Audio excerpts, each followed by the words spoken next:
मनसि प्रतिष्ठिता मनो मे वाचि प्रतिष्ठितम् आविराविर्मयधी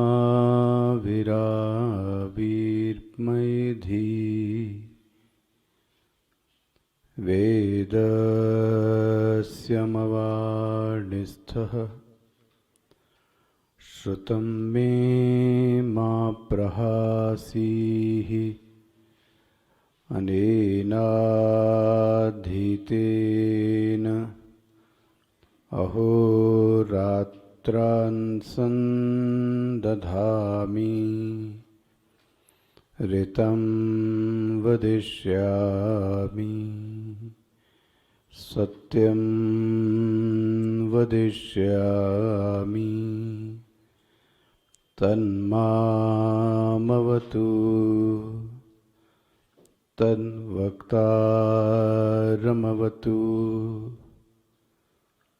अवतु माम् अवतु वक्तारम् अवतु वक्तारम्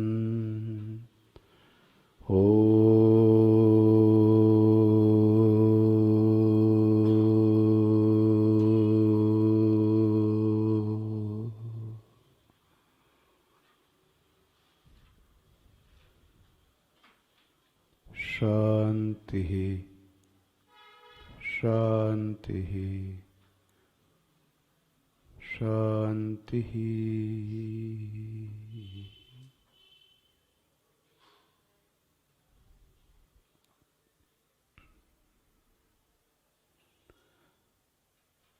सदाशिवसमारम्भाम् शङ्कराचार्यमध्यमाम्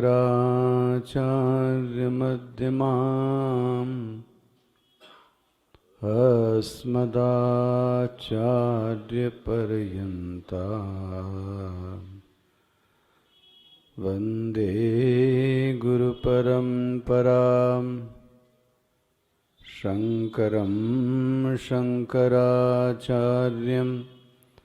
केशवं वादरायणं सूत्रभाष्यकृतौ वन्दे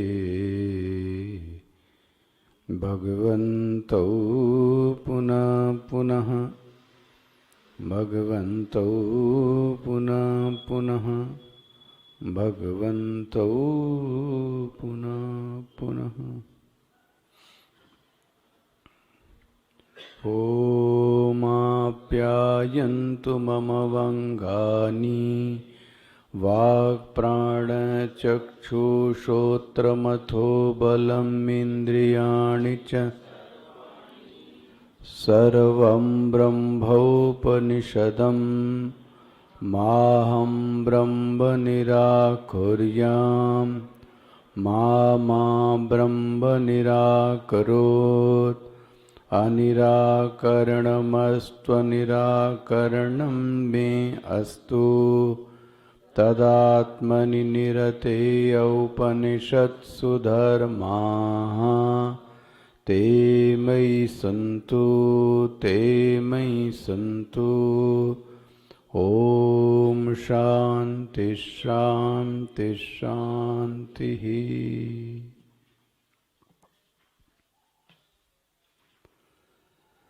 ब्रह्म देवेभ्यो विजिज्ञे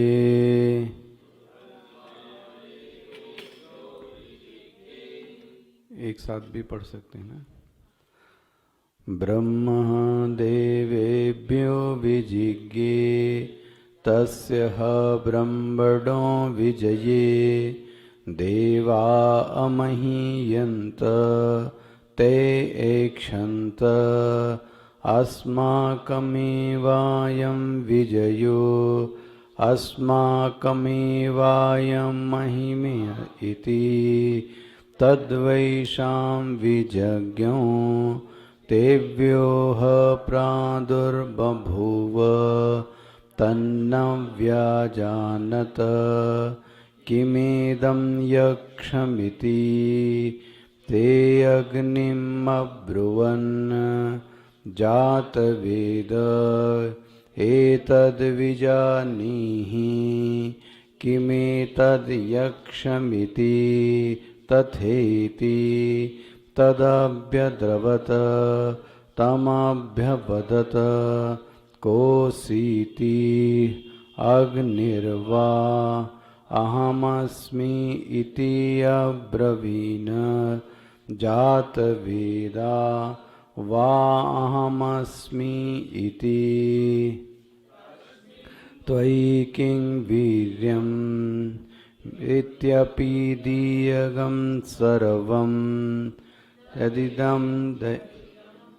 सर्वं दहेयं यदिदं पृथिव्यामिति तस्मै तृणं निदधौ एतद्धहेति तदुप्रेयाय सर्वजवेन तन्ना शशाकदग्धुं स तत एव निव्रव्रते नैतदशकं विज्ञातुं यदेतद्यक्षमिति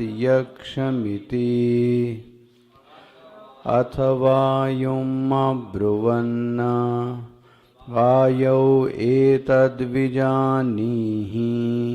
किमेतद्यक्षमिति तथेति तदभ्यद्रवत तमभ्यवदत कोऽसीति वायुर्वा अहमस्मि इति अब्रवीन् मातरिश्वा वा अहमस्मि इति तस्मिंस्त्वयि किं वीर्यम् इत्यपीदीयगं सर्वम् आददीय यदिदं पृथिव्यामिति तस्मै तृणं निदधौ एतदाददस्वेति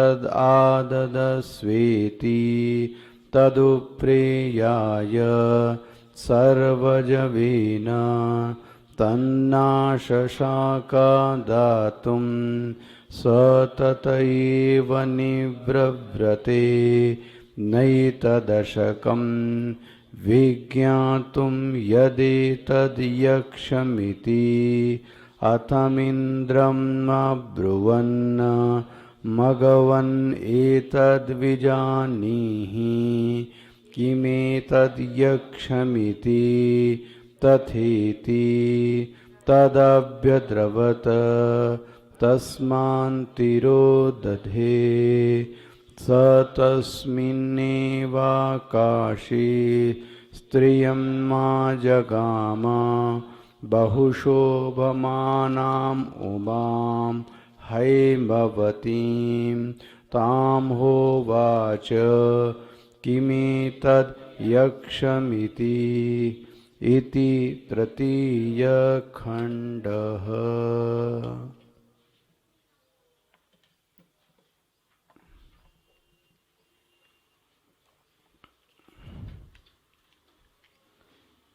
ये भाष्य की पंक्ति देखिएगा, पेज नंबर 86 की।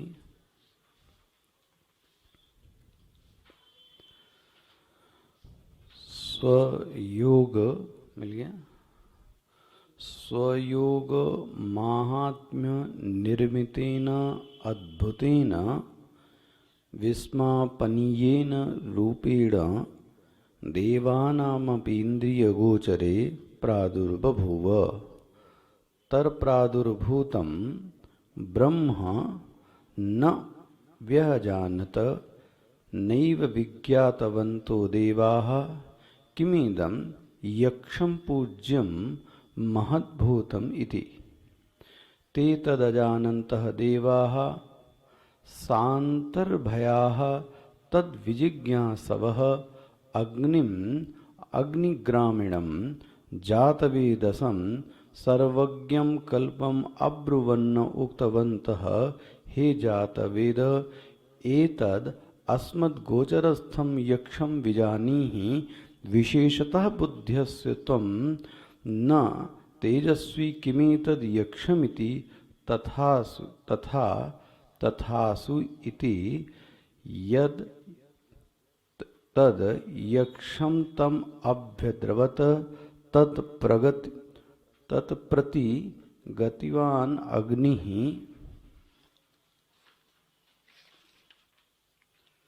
तम च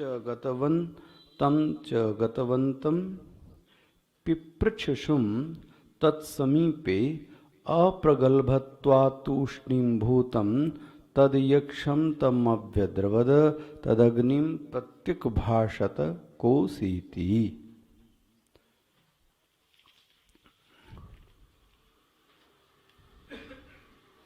सो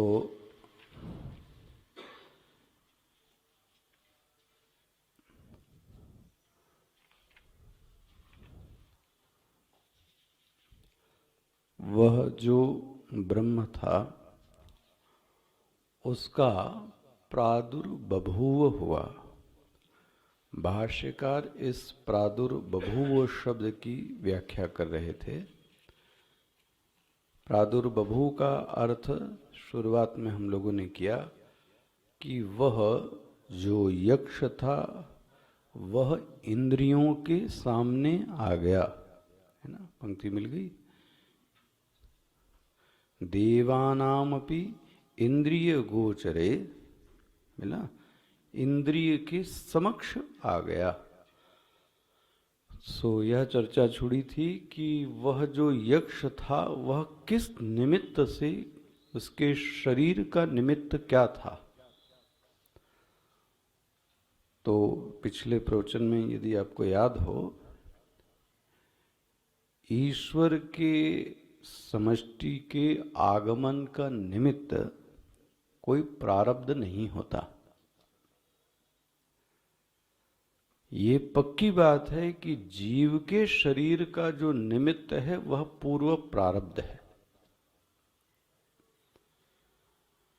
इतनी बात वेदांत के साधक को कई बार गृहस्थ व्यक्ति जो थोड़ा वेदांत से परिचित नहीं होता वो पूछता है, हम क्यों आए, हमारे जीवन। अभी कल ही कोई ऐसा यंग कपल बैठा था जो दूषित आचरण के लोग हैं, अच्छे लोग नहीं हैं, उनके पास बहुत बड़ा धन है, यश है, हमारे पास कुछ भी नहीं, इसका कारण क्या, कौन है भगवान, ऐसा प्रश्न था। तो शुरुआत यहाँ से होनी चाहिए कि यह जो शरीर की प्राप्ति हुई, यह शरीर ऐसा क्यों है, उसका एक ही उत्तर है, आपका प्रारब्ध। मोटा पतला रोगी जैसा भी शरीर है, ठीक है, उसका कारण आपका प्रारब्ध है। तो मिल जाए तो आपकी जो जिज्ञासाएं वो समाप्त हो जाएं एक बार। इसी घर में क्यों पैदा हुआ, इसी का पुत्र क्यों बना, इसी की पत्नी क्यों बनी, इसी का शिष्य क्यों बना, यही मेरा गुरु क्यों बना, ये भी आपके पुण्य कर्मों का परिणाम, ये भी आपके क्या कह सकते हैं, प्रारब्ध। मुझे याद आता है चर्चा में कभी स्वामी जी ने एक ऐसी चीज कही कि कई चीजें हमें अपने पुरुषार्थ से नहीं दिखती, ठीक है, और वह चीजें यदि प्राप्त हो रही हैं, पहली बात, और उस प्राप्ति को हम मना नहीं कर सकते, तो उस प्राप्ति का जो हेतु होगा वो कौन होगा, वो प्रारब्ध होगा। अब उस जीव को इसी के गर्भ से आना है, हमने तो नहीं चुना, उसने तो किसने चुना, उसके कर्म ने चुना। यहीं आना, इसी के घर में आना, ऐसा रहना, तो ये सब का तो शरीर के निमित्त का जो हेतु बनता है वो कौन बनता है, प्रारब्ध। तो आपको यदि कोई ऐसा बड़ा प्रश्न पूछे तो आप स्पष्ट कह सकते हैं कि आपका इसका जो कारण है वो प्रारब्ध है। प्रारब्ध मतलब आपके पूर्व जन्म में किए गए कर्म, हालांकि अभी इसमें थोड़ा सा बुद्धिमान और नवयुवक लोग होते हैं तो पूछते हैं तो हर बात तो ऐसे ही कह दी जाती है, हमको क्या पता कि हमने ये कर्म किया था, और किया था तो अब तो नहीं किया, तो अब क्यों भुगत रहा हूं, ऐसा भी उनका प्रश्न होता है। तो भाई जो पहले किया है उसका परिणाम तो आएगा ही। इसीलिए बुजुर्ग लोग दूरदृष्टि रखकर ये कहते थे कि अच्छे कर्म करो। तो अब मुझे इसमें दो बातें लगी अच्छे कर्म करने में। अच्छे कर्म करो जब ऐसा बुजुर्ग कहता है तो उसके दो फल हैं, एक दृष्ट फल है, एक अदृष्ट फल है। अदृष्ट फल ने प्रारब्ध का निर्माण कर दिया, ठीक है ना, जो कि हमारे हाथ में नहीं है। लेकिन एक दृष्ट फल जरूर मिला कि मन को शीतलता का अनुभव हुआ, मन को आत्मविश्वास का अनुभव हुआ। इस दृष्ट फल से कौन मना कर सकता है। उस समय जब हमें स्वामी जी कह रहे थे कि जब हवन किया, ब्रह्मचारी थे हम लोग, तो जब तुमने हवन किया तो एक दृष्ट फल प्रसाद उसी समय मिल गया था, एक खाने का प्रसाद मिला, और दूसरा हवन से, पूजा से, उपासना से, जब से उठने के बाद एक वृत्ति अच्छी बनती है कि मैंने कुछ अच्छा काम किया। ये कौन सा फल हो गया, दृष्ट फल। दृष्ट मतलब प्रत्यक्ष दिख रहा है भाई। शरीर में भोजन किया तो प्रत्यक्ष फल तुरंत दिख गया। क्या दिख गया, पेट भर गया। लेकिन एक अदृष्ट फल भी बनता है जो कि हमारे हाथ में, तो ये तो लंबी रेस का घोड़ा है, तो न जाने कितनी अब से यात्रा चल रही है। तो कभी कभी तर्क, ये क्या हो रहा है, इसमें कहां से मोबाइल आ गए।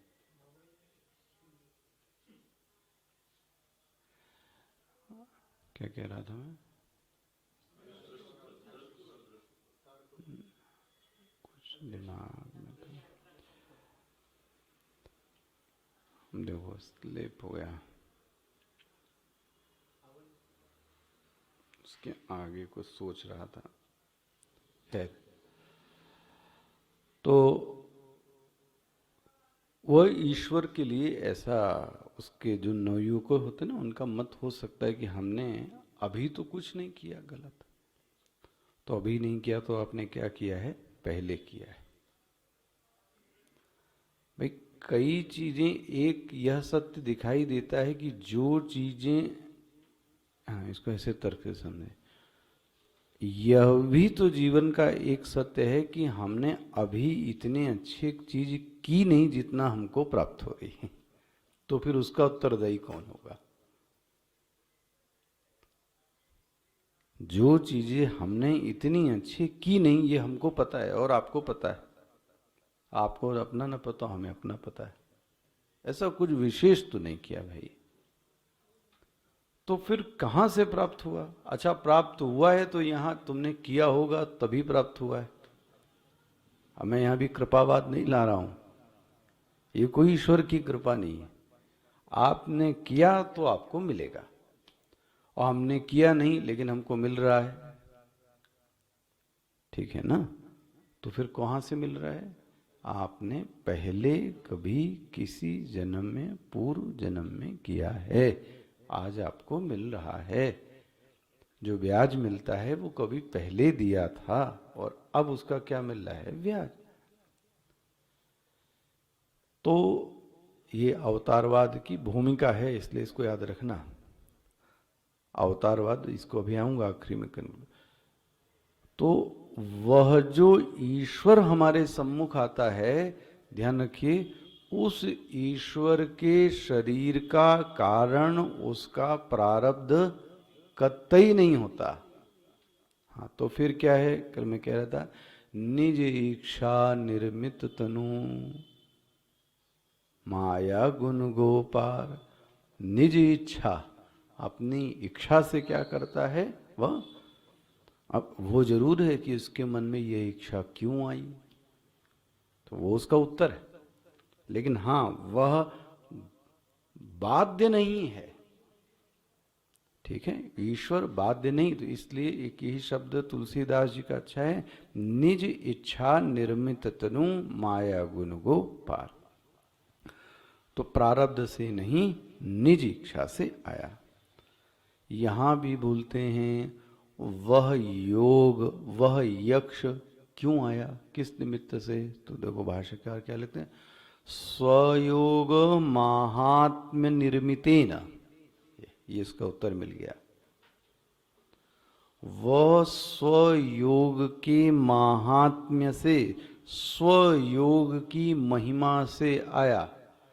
बोले अब ये एक नया योग आपने फिर से चालू कर दिया, स्वयोग क्या है, तो ये भी आपको दिखा चुका हूं पिछले भाष्य में, यदि पढ़ा हुआ आपने, स्वयोग अंडरलाइन किया आपने।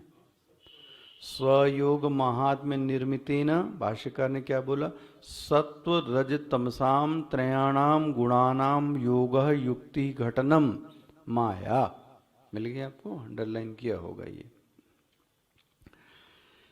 इसी को सत्व, कौन सा योग, बोले स्वयोग। कौन सा योग, बोले सत्व रज और तम। यह तीनों मैंने पिछली बार आपसे निवेदन किया, यह तीनों नित्य सहचारी हैं। बता रही है सब पुरानी चर्चा।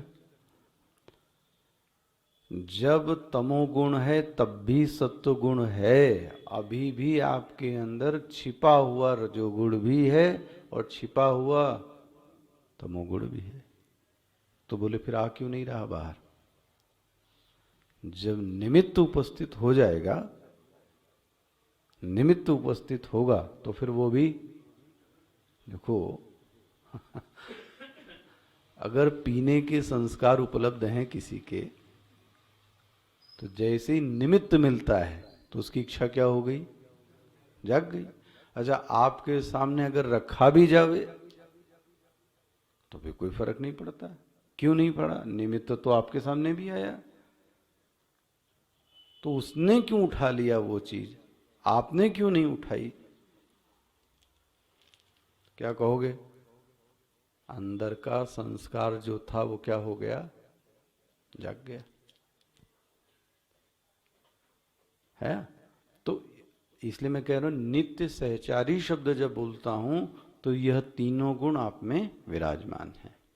अच्छा भाई, अब इसी में मैंने आपको रेफरेंस पिछली बार दिया था, योग माया समाव्रतः। देखो माया, इस भाष्यकार ने भी उसका योग जो यहां आया स्वयोग, एकदम भाष्य पे ही रहना, उसी का अर्थ कर रहा हूं। यहां पे भी योग शब्द का अर्थ भाष्यकार ने क्या किया है, माया, त्रिगुण। माया मतलब त्रिगुण, स्पष्ट हो गया। तो माया का अर्थ है त्रिगुण। त्रिगुण मतलब सत्व रज तम।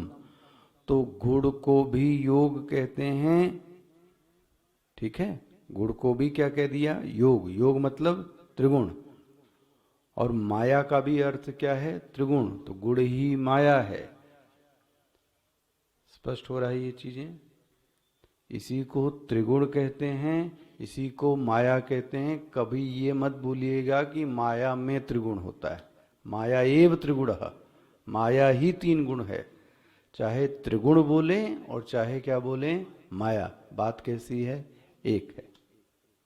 बोले माया के तीन लक्षण, ना ना ना, माया ही त्रिगुणात्मक है। स्पष्ट हो गया। इसी में भक्ति के योग इसी माया को थोड़ा सा क्या बना देते हैं, ऐसा रहस्य बना देते हैं।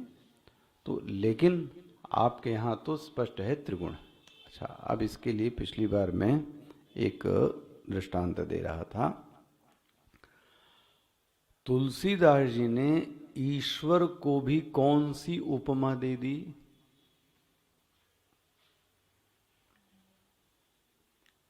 माया मनुष्यम हरि ले।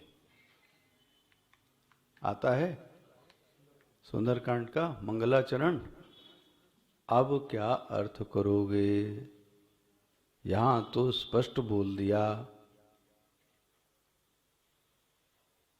माया मनुष्यम हरिम। ये शब्द जो है, कभी सुंदरकांड की इसकी भी व्याख्या सुनो तो समझ में आएगा। अब क्या अर्थ करेंगे?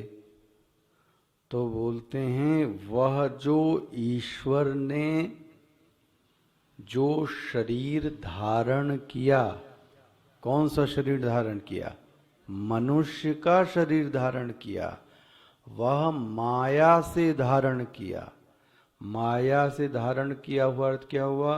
वह जो रूप दिखता है वह ईश्वर का वास्तविक रूप नहीं है, वह मायिक रूप है।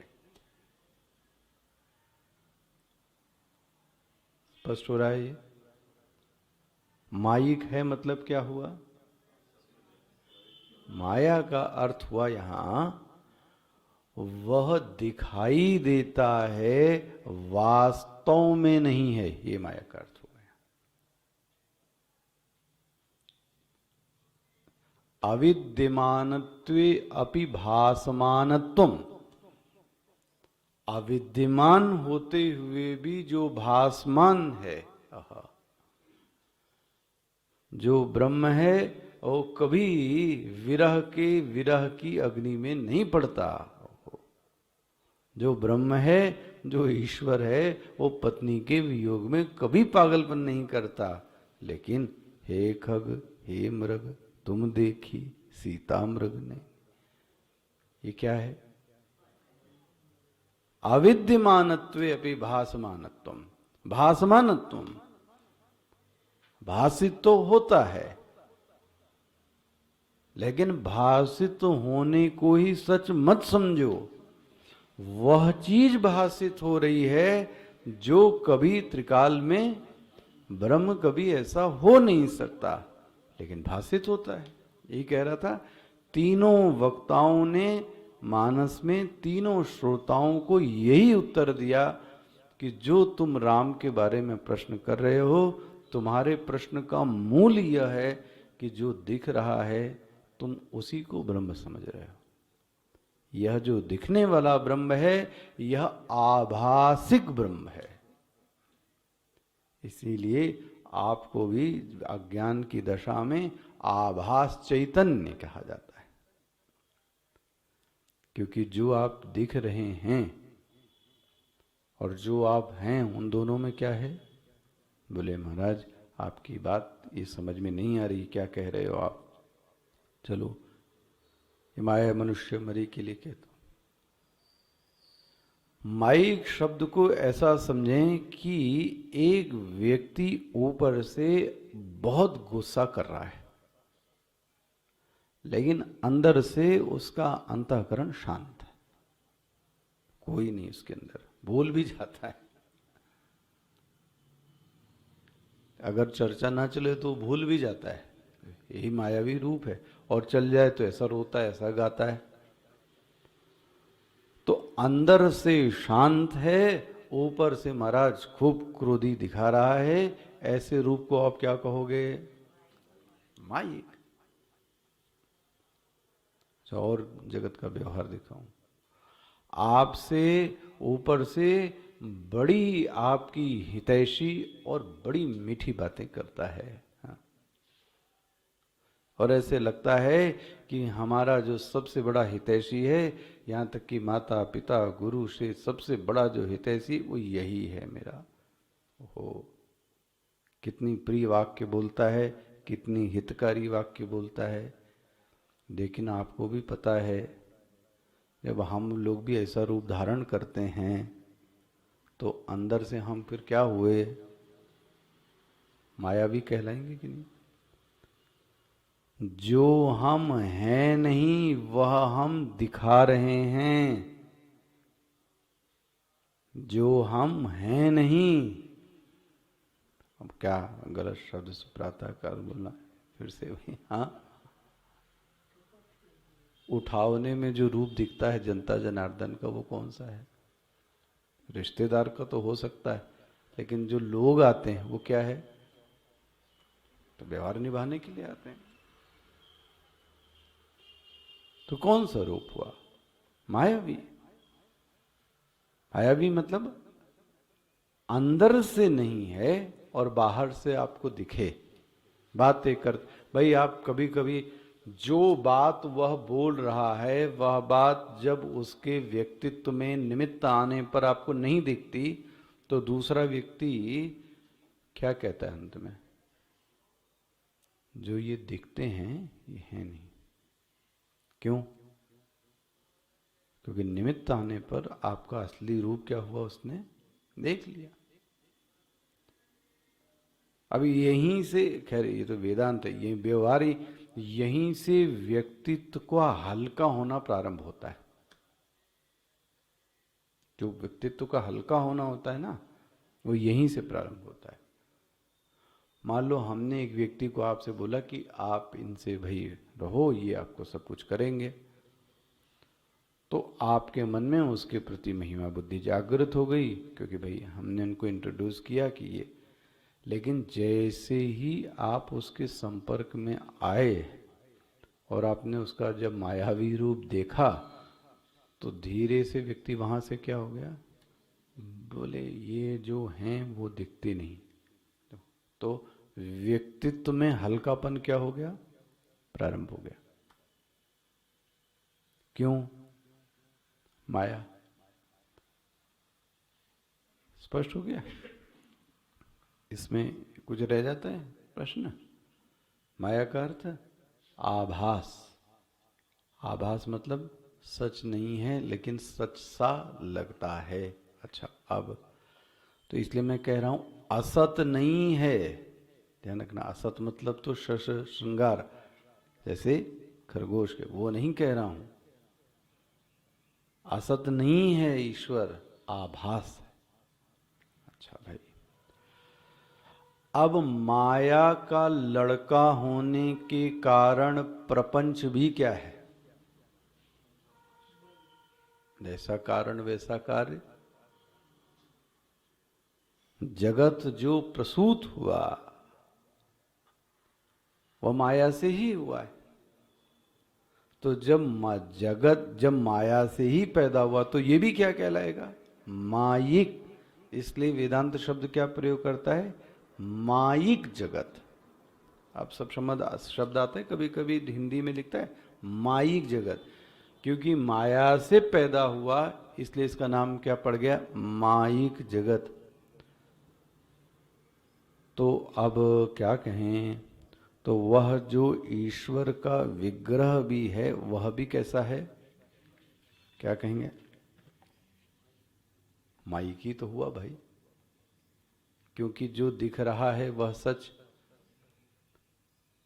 लेकिन अब एक सावधानी देखो, कई बार सत्य बोलने का तरीका आना चाहिए। लेकिन जो अच्छे संत होंगे वो कभी ऐसा नहीं बोलते कि ईश्वर मायावी है, ईश्वर का शरीर मायावी। ये भी आपने सुना है।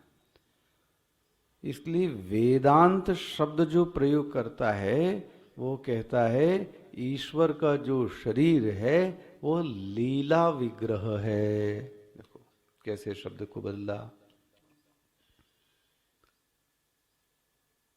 कोई खास अंतर नहीं है किसमें? मायिक में और लीला में। लीला में भी जो लीला कर रहा है वह सच नहीं है, ध्यान रखना। इसी को लीला बोलते, लीलम लाती।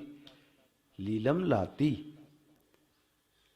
लीला में भी जो दिख रहा है वह आभास है, वह वास्तव में सत्य नहीं है।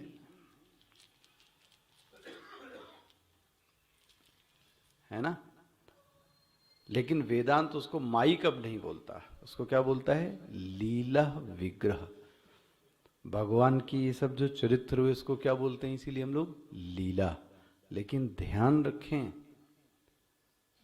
लीला कहते हुए भी फंस कब जाते हैं? जब हम उस चीज को सब क्या मान लेते हैं, तो फिर बड़े प्रश्न पैदा हो जाते हैं। स्वामी जी ने इसका एक अच्छा कवि दृष्टांत दिया है लीला का, कि भाई आप बाबा बन गए, पिता बन गए, तो आपको आपके पोते ने वो घोड़ा बना दिया। घोड़ा ही नहीं बनाया, आपके गर्दन में उसने कपड़े का क्या बांध दिया, वो एक है ना, लगाम भी बांध दी। और यही नहीं, वो जब टिक टिक करता है तो आप भी घोड़े की तरह से चलना, और घोड़ा बीच में थक भी जाता है, फिर वो आपको मारता है, फिर घोड़ा चलना। ये जो आप सब कर रहे थे, ये क्या थी? कठोर शब्द बोला जाए तो माइक है, मृदु शब्द बोला जाए तो ये सब क्या बन रही, सब माइक है, मतलब लीला है, और क्या। स्पष्ट हो गया? तो यह जो यक्ष आया, कह लो माइक है या कह दो ये लीला है। इसलिए भक्ति में ईश्वर के इन चरित्रों को हम क्या बोलते हैं? तो अभी जो हम लोग शिव पुराण में पढ़ रहे थे, वो सब क्या है? भगवान की। पैदा भी आप ही करते हो राक्षस को, देवताओं को सिखाते भी हो, उनको परेशान भी करते हो, आखिरी में देवताओं की विजय भी करवा देते हैं, और यही नहीं, उस असुर को मार भी देते हो, और सब यथावत पहले का ड्रामा जैसे था वैसे। ये क्या चल रहा है? लीला। अब जो साधक है बोले महाराज आपकी तो लीला, लेकिन हमारा तो फिर नाटक हो गया। तो प्रश्न ये है कि आपने लीला की, तो मैं उस लीला को कैसे समझूं, मैं क्या सीख लूं? ध्यान रखो, जो भगवान ने किया वही आप भी करो। हम जी ऐसा बोलते थे, मैया मैं तो चंद्र खिलौना ले आऊं, तो उनके लिए तो ठीक है चंद्र खिलौना ले आऊं, आपके लिए थोड़ी ना ठीक है मैया मैं तो चंद्र खिलौना। जो काम उन्होंने किया वो काम आप तो नहीं कर सकते। तो एक बड़ी सुंदर चीज, इस लीला से जो हमको फायदा होता है, क्या शब्द बोले, किससे? ईश्वर की लीला से जो हमको फायदा है, वो तुलसीदास जी ने बोला मैं बताता हूं तुमको क्या फायदा है। लीला सगुण जो कहाँ ही बखानी। देखो जी, लीला भाई निर्गुण की तो लीला होएगी नहीं, किसकी लीला होगी? सगुण की ही होएगी। लीला सगुण जो कहाँ ही बखानी, सोई स्वच्छता करही मल हानि। वाह, ये सूत्र दिया। फिर से बोल रहा हूं, लीला सगुण जो कहाँ ही बखानी, सोई स्वच्छता। लीला सुनने से हमारे चित्त में स्वच्छता और मल की हानि हो जाती है। वाह, मतलब हमारा जो अंतःकरण है वो क्या हो जाता है? शुद्ध हो जाता है। किसको सुनने से? देखो, भगवान की लीला सुनने से इतना तो स्पष्ट हम लोगों को भी होता है कि जो असुर वृत्ति हमारे अंदर भी है, वो हमको उस समय समझ में आ जाती है कि हमारे अंदर भी असुर वृत्ति तो है, और देखो इसको हमें दूर करने का प्रयास करना चाहिए। ये कब समझ में आता है? जब भगवान की लीला सुनते हैं। तो लीला ने क्या किया? सोई स्वच्छता, बाहर नहीं स्वच्छता, अंतःकरण की स्वच्छता, और करही मल हानि। देखो वो आपके अंतःकरण को, हाँ अरे अच्छे से क्या करता है? साफ कर देता है। ये किसका फायदा हुआ? स्पष्ट हो गया? इसलिए आप वेदांत पढ़ के आप लीला का विरोध करने लगो, भक्ति का विरोध करने लगो, कथा ही ना सुने, ये मूर्ख है फिर। अरे अंतःकरण जो स्वच्छ होएगा वो किससे होगा? इसी से ही होएगा, जिससे भगवान के चरित्र को। और जो सुनते होंगे चरित्र, पढ़ते होंगे स्वाध्याय, तो आप देखो कोई भी प्रहलाद की लीला पढ़ें, नरसिंह की लीला पढ़ें, ध्रुव की लीला पढ़ें, तो मन को कितना क्या मिलता है, ओह शांति मिलती है। और इसी बहाने जो अंतःकरण होता है वो क्या होता है, स्वच्छ होता है। इसलिए जिसको कि माई कहा गया, उसने उसी को भक्ति की भाषा में हम संत लोग क्या कह रहे हैं, लीला। तो लील बोले क्या फायदा होगा, फायदा ये होगा कि अंतःकरण साफ हो गया। अच्छा भाई, अब देखो ये, अब भगवान ने दुनिया को तारने वाला और केवट से क्या मांगता है, नाव। अब इसको आप क्या कहोगे, अच्छा सोच के देखो मागी नाव, और केवट भी देखो एक से एक हठी आदमी। प्रभु मांग रहे हैं तो दे ही दो, तो वो उनसे महालीलाधारी रूप है। क्योंकि ध्यान रखना, केवट को पता है कि ये कौन है, यही एक मौका है जब इनसे सौदा किया जा सकता है। आज फंसे चक्कर में, तो मैं भी इस पार से उस पार जाना होता है नाव से, तो मैं भी इस पार से उस पार जाऊंगा। अरे तुम किस पार जाओगे, मैं इस जीवत्व भाव से ब्रह्मत्व भाव में जाऊंगा, और अब दोबारा कभी आपसे कुछ नहीं मांगूंगा। ये भी बोलता है अब कुछ नहीं मांगूंगा, ये वाली मांग दे दो, क्योंकि आपको नाविक को उतराई तो देनी होती है। तो मेरी उतराई ये है कि मैं जीवत्व भाव से ब्रह्मत्व की प्राप्ति कर लूं। लेकिन आप देखो, मागी नाव न केवट दे, नहीं लाया केवट। अभी इसको जब आप पढ़ो तो क्या हो रही है, ये साक्षात लीला हो रही है। अब खोज लें तो कुछ और अर्थ दिख जाए, ना हो तो यही सब अर्थ दिखेगा। प्रभु का बेचारे प्रभु बैठे थे, नाव मांगी, असमर्थ सा प्रभु आपको दिखेगा। लेकिन वो असमर्थ सा दिखता हुआ भी वास्तव में वो असमर्थ, जैसे कि पिता घोड़ा बना हुआ था, तो घोड़ा बनते हुए भी वास्तव में वो घोड़ा, ऐसे ही यक्ष ने जो शरीर धारण किया वह माइक है, लीला है। तो बोले अच्छा किस निमित्त से धारण किया, क्या हुआ जो उसने यक्ष, तो बोले देखो, शरीर निमित्त का जो कारण है, देखो स्वयोग महात्म्य निर्मितेन, मिल रहा है, अद्भुतेन, मिल रहा है। एक एक शब्द देखो तो बहुत आनंद आएगा। वह देखो वेदांत, कृपा वृत्ति से उपहित चैतन्य देह रूप से इंद्रियों के सामने भासित होता है। इसमें नहीं मिलेगा, मैं ही बोल रहा हूं। क्यों आया वहां पर यक्ष, ईश्वर यहां पर क्यों आता है, स्पष्ट हुआ। तो क्या बोलेंगे, कृपा वृत्ति से उपहित चैतन्य, ये निमित्त बन गया। कृपा वृत्ति से उपहित चैतन्य देह रूप से हमारी इंद्रियों के सम्मुख आता है। बोले ईश्वर के प्रकट होने का कारण, हाँ, ईश्वर के प्रकट होने का कारण दैवीय वृत्ति है, कृपा का आवाहन है, प्रार्थना है। अवधानी से इन चीजों को लीजिएगा।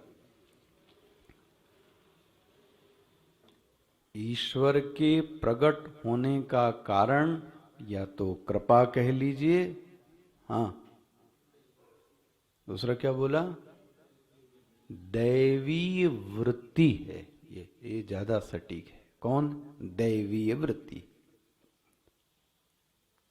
इसको ऐसा कह लें, अनुग्रह वृत्ति के कारण। अनुग्रह वृत्ति के का, देखो ये वेदांत अपना समझने का कैसा, वही चैतन्य अनुग्रह वृत्ति के रूप में आया। अच्छा ये भी चलो आप दिखाएं, ये दो जगह आता है। वाह, एक व्यष्टि में भी आता है और एक समष्टि में भी आता है। दैवीय वृत्ति यदि व्यष्टि में है तो भी वो लेता है अवतार, और अगर समष्टि में दैवीय वृत्ति की प्रार्थना होती है तो फिर समष्टि में भी अवतार लेता है। ये वाक्य समझ में आ रहा है? यदि प्रार्थना व्यष्टि की है तो फिर किस में आएगा वो?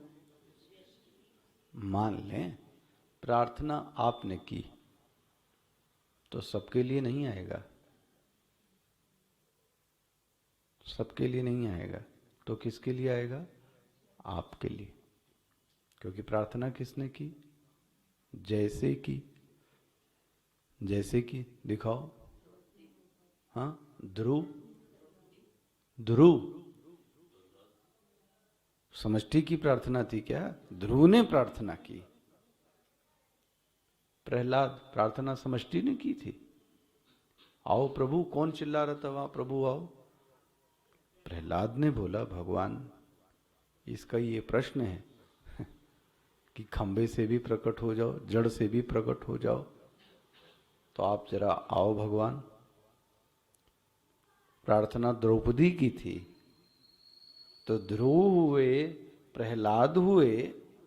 हाँ, ये व्यष्टि की प्रार्थना थी इसलिए आए।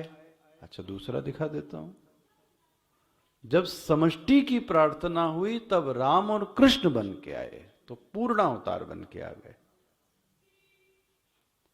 लेकिन आने का जो निमित्त है वो दैवी वृत्ति है। ये मूल पकड़ के रखना, यहीं पे हम कह रहे हैं बार बार। वह उन देवताओं के सामने क्यों आया? अच्छा आप पुकारो और आप में दैवी वृत्ति न होवे तो नहीं आने वाला, ये भी याद रखना। ऐसे तो हम लोग घड़ी घड़ी पुकारते ही रहते हैं, दिन में 24 बार हर घड़ी उसको पुकार ले, तो कहां आएगा वो? दैवी वृत्ति से सजाया हुआ विशिष्ट अंतःकरण होवे। तो वह दैवी वृत्ति से विशिष्ट अंतःकरण में वह संत प्रतिक्षण उस ईश्वर की सन्निधि की अनुभूति प्रतिक्षण कर सकता है। लेकिन शर्त ये होवे कि उसका अंतःकरण भी कैसा होवे? सुगंधित होवे, दैवी वृत्तियों से परिपूर्ण हो। हमारा हिसाब तो यह है कि उपासना स्थल पर, सत्संग स्थल पर तो दैवी वृत्ति हैं, लेकिन जैसे ही व्यवहार बाहुल्य में जाते हैं तो वह संकुचा, फिर वो खींचने की वृत्ति, तो कहां से आएगा? लेकिन आने का जो निमित्त है, चाहे व्यष्टि होवे चाहे समष्टि, आप देखते समष्टि में भी तो पुकार होती है, जय जय सुर नायक, ये प्रार्थना पढ़ी ना आपने मानस में, तो ये कौन सी प्रार्थना है? ये भी समष्टि की प्रार्थना है। पूरी समष्टि प्रार्थना कर रही है, गौ माता प्रार्थना कर रही है, पृथ्वी माता प्रार्थना कर रही है, भूदेवी प्रार्थना कर रही है, आओ प्रभु। पूरा प्रपंच, पूरा ये प्रकृति प्रार्थना करती है कृष्ण के लिए कि आप प्रभु आइए, आपके आने का कोई समय नहीं है। सूर्य मध्याह्न में होवे 12 बजे का, सूर्य रात में क्या, चंद्रमा होवे, आप तो बस आइए। आपके लिए कोई समय की सीमा, आपके लिए कोई ग्रह नक्षत्र, आपके लिए क्या है महाराज? आप तो सिर्फ आइए। तो प्रार्थना किसने की? समष्टि ने। तो भगवान फिर समष्टि के लिए कृष्ण बन गया। कृष्ण किसी का पर्सनल अवतार नहीं है, राम किसी का पर्सनल अवतार नहीं है, लेकिन नरसिंह, नरसिंह सिर्फ किसकी पुकार पे आए थे? प्रहलाद की पुकार पे। इसीलिए उन्होंने मुलाकात भी किससे की? प्रहलाद से ही की। ध्रुव ने पुकारा तो ध्रुव के लिए फिर आया, आपने देखा उसके कपोल पर शंख रखा, तो ध्रुव ने ही पुकारा था, इसलिए ध्रुव के लिए आए। लेकिन ध्यान रखना, बस जहां दैवी वृत्ति होगी, चाहे वह व्यष्टि में होवे चाहे वह समष्टि में, इसलिए बोलते हैं अनुग्रह वृत्ति का निर्माण। देखो, आप में दैवी वृत्ति होगी तो उसका अनुग्रह आपको क्या होगा? प्राप्त होएगा जरूर। ये सब सीक्वेंस हैं। दैवी वृत्ति होगी तो अनुग्रह वृत्ति आएगी, अनुग्रह वृत्ति होगी तो फिर दैवी अवतार होगा ही होगा। स्पष्ट हो गया? इसमें कोई संशय रह जाता है ये यक्ष के आने में? अब यक्ष के आने में कोई रह जाता है? अब वो प्रकट हो गया महाराज। अब कैसे आया रूप? अद्भुतेन, वाह, अद्भुतेन। और अद्भुतेन के आगे यही नहीं बोला, विस्मापनीयेन, वाह। दिख रहा है? दो अब दो शब्द आ रहे हैं, इसकी भी व्याख्या देखना आप कैसे होगा। लेकिन ये चीज यहां पे एक नोट कर लीजिए, अवतारवाद का सूत्र वेद में ही मिलता है। लोग बोलते हैं वेद में अवतारवाद की कहां बात आती है, ये कौन सा अवतार हो रहा है? अवतारवाद का सूत्र मानस में यदि आया, श्रीमद् भागवत में आया, तो वेद से आया है। ये कोई सी संत की अपनी कल्पना नहीं है। और जब लोग नहीं समझते तो वेद क्यों बोले? वेद में कहाँ अवतार है? ये स्पष्ट तो दिख रहा है आपको, स्वयोग महात्म्य निर्मितेन अद्भुतेन विस्मापनीयेन। ये क्या हो रहा है? प्रादुर्बभूव, ये क्या हो रहा है? ये अवतार ही तो हो रहा है। तो देखो, तो जिसमें देव वृत्ति है वहां प्रभु महाराज अवतार अवश्य लेते हैं। स्पष्ट हो गया? हो गया? अच्छा, अब आओ देखो भाष्य को थोड़ा आगे पढ़िए।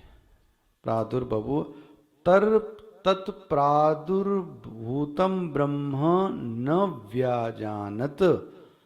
उस जो प्रादुर्भूत ब्रह्म था उसको नव्याजानत। नव्याजानत शब्द कहाँ आया? ये मूल मंत्र में आया है। तुम नव्याजानत का अर्थ क्या किया? नैव विज्ञातवन्तः देवाः। मूल मंत्र याद रखना, इसीलिए डेली पढ़ रहे हैं। मूल मंत्र उसमें ही नव्याजानत शब्द आया। तो नव्याजानत का अर्थ क्या किया? नैव विज्ञातवन्तः देवाः। अच्छा, तो अब जब ये हुआ तो वो देवता किमेदम यक्षम, आ गया ये शब्द मूल। किमे, कौन हो तुम? किमिदम, किमिदम, देवताओं ने पूछा ना, कौन हो तुम? किमिदम, बोले ये अहंकार की भाषा है।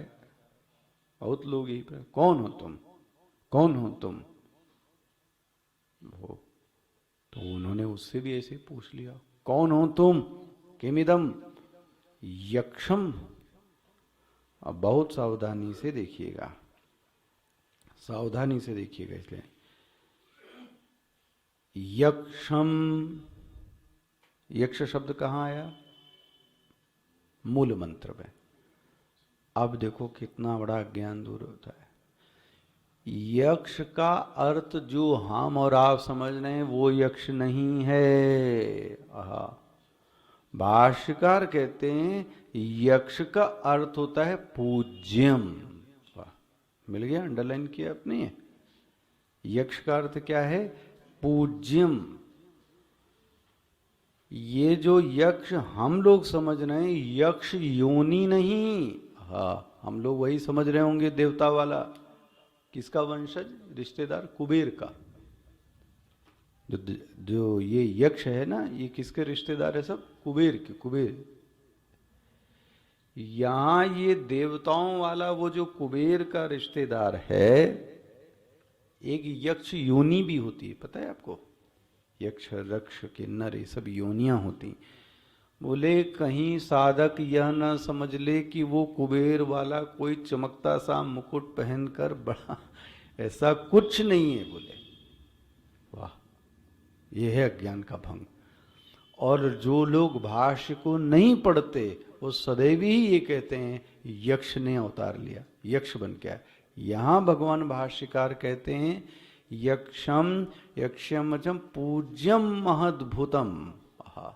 यक्ष का अर्थ क्या हुआ? पूज्य। देखो जी, कुबेर का रिश्तेदार नहीं हो गया।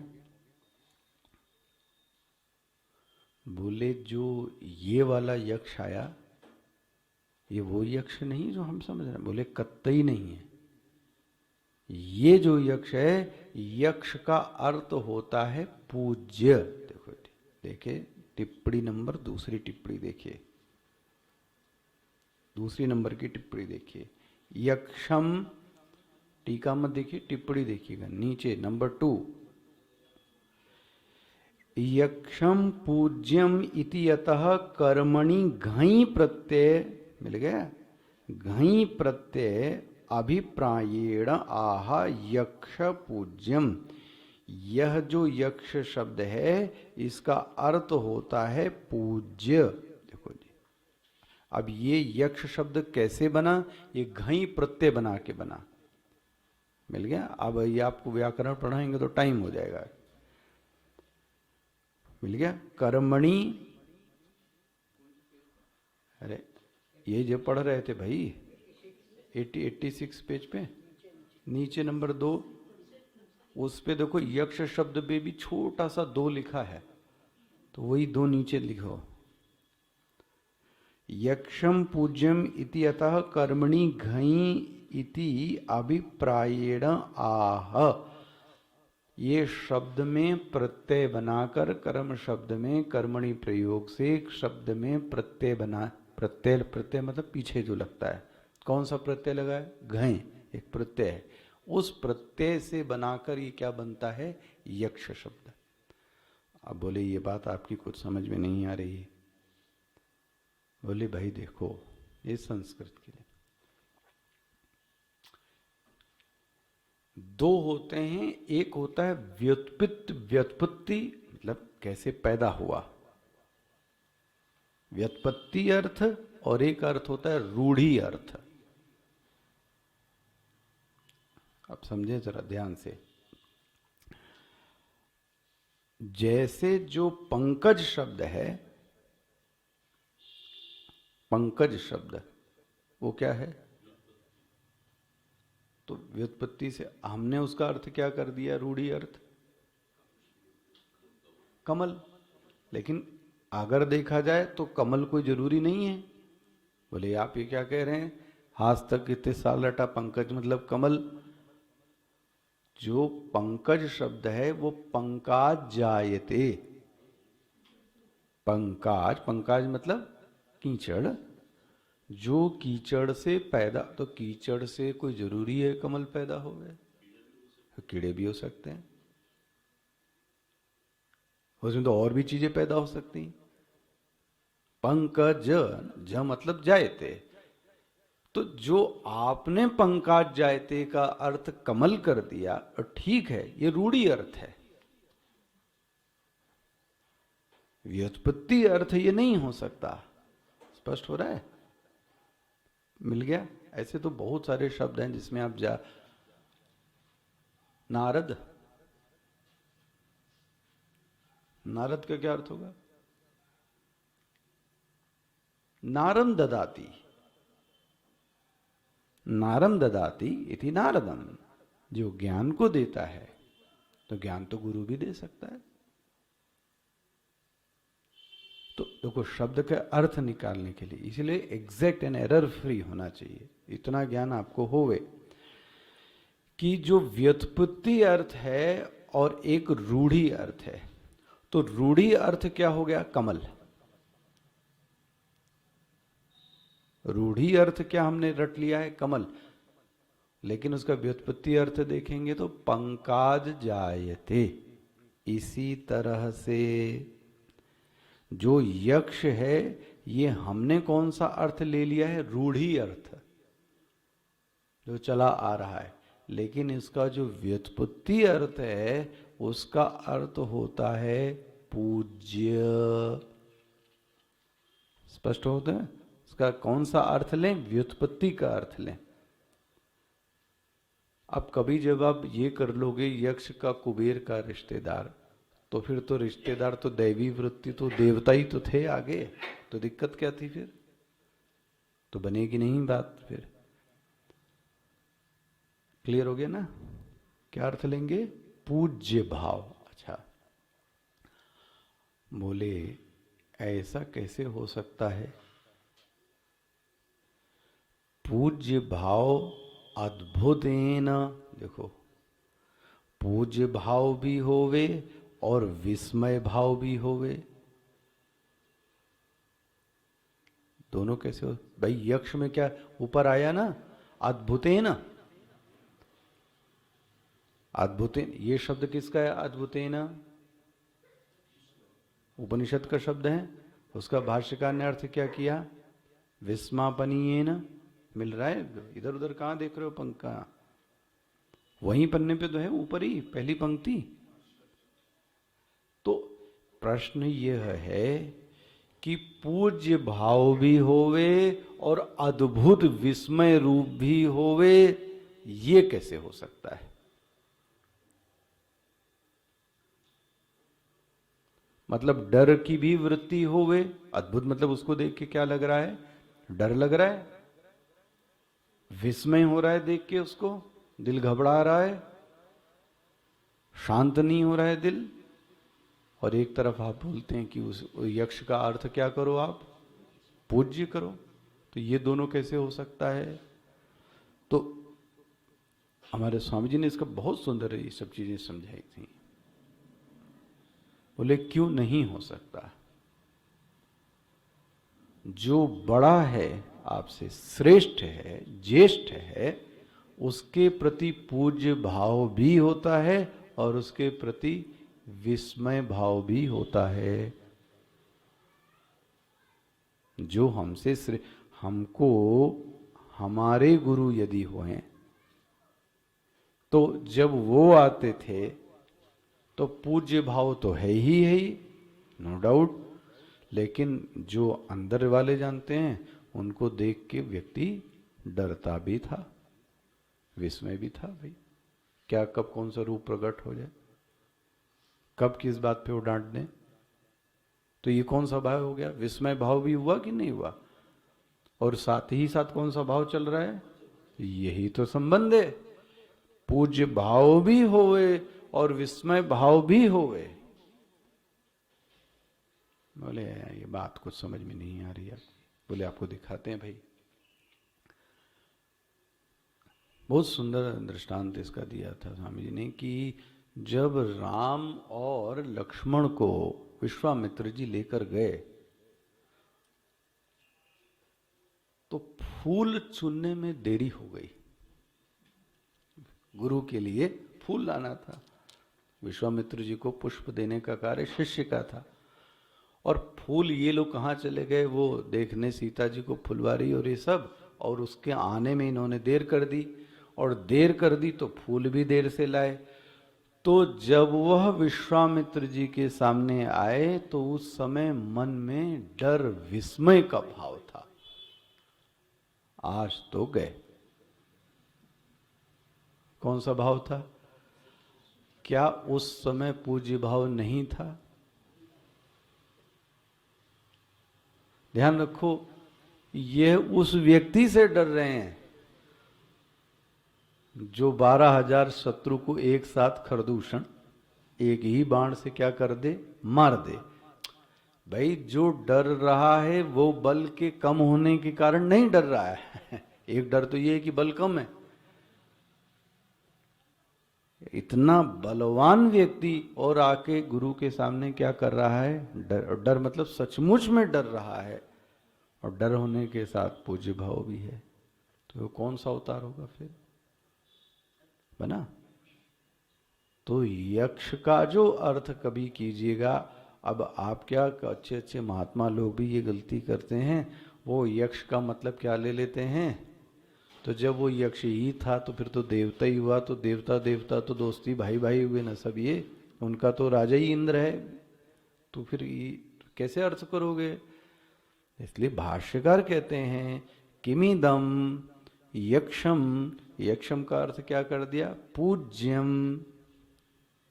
मिल गया? महद्भुतम। ओहो, उसको देख के तो महाराज चित्त विस्मय हो जाता है, उसकी रेखाकृति देख के।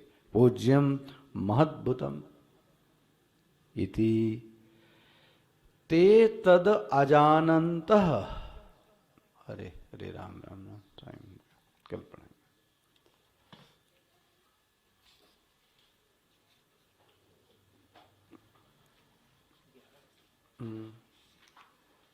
11वां